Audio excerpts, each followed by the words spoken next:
नमस्कार मैत्रिणींनो, आज आपण घेवड्याची भाजी बनवणार आहोत. त्यासाठी मी एक वाटी भिजलेला घेवडा घेतला आहे.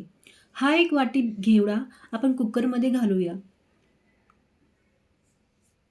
त्यात 1.5 ग्लास पाणी घालून कुकरला लावूया.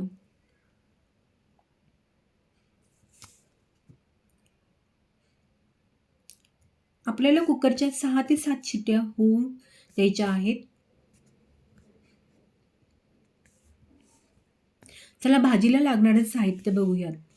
3 कापलेले कांदे, 1 टमाटर, पाव वाटी खोबरं, 7 ते 8 लसूण पाकळ्या, 1 इंच अद्रक आणि थोड्या कोथिंबिरीच्या काड्या. हे साहित्य आपण चांगलं भाजून घेऊयात. आपण कढईमध्ये पहिलं लालसर खोबरं भाजून घेऊयात.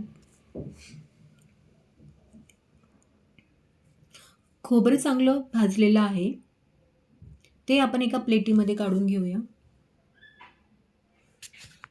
नंतर कढईमध्ये 1 चमचा तेल घालून त्यात आपण कांदा भाजून घेऊयात. कांदा लालसर भाजायचा.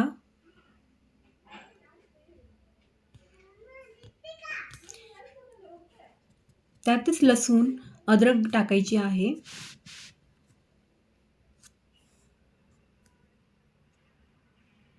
त्यातच कापलेला टमाटर टाकायचा आणि चांगलं परतून घ्यायचं. शेवटी कोथिंबिरीच्या काड्या टाकायच्या आणि त्याही परतून घ्यायच्या. आता हा मसाला थंड होऊ द्यायचा आहे.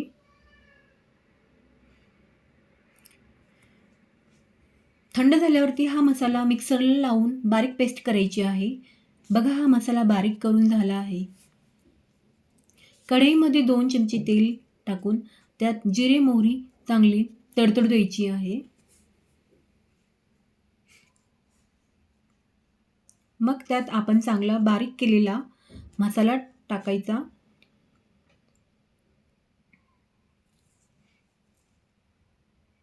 हा मसाला 2-3 मिनिटे परतून घ्यायचा.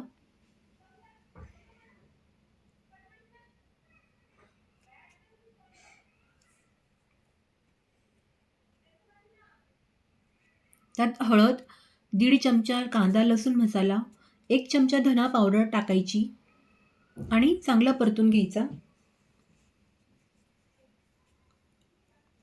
हा मसाला 3 ते 5 मिनिटापर्यंत चांगला परतून घ्यायचा.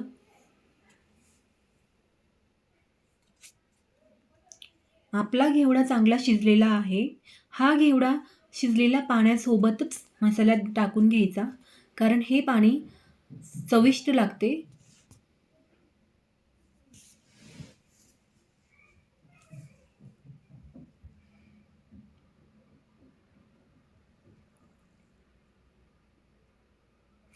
याला 6 ते 7 मिनिटे शिजवून घ्यायचे आहे.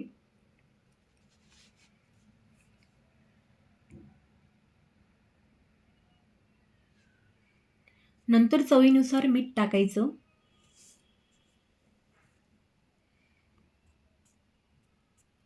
ही आपली घेवड्याची भाजी कमी साहित्यामध्ये तयार झाली आहे. यात आपण कोथिंबीर टाकून या आणि गरम गरम सर्व करूया.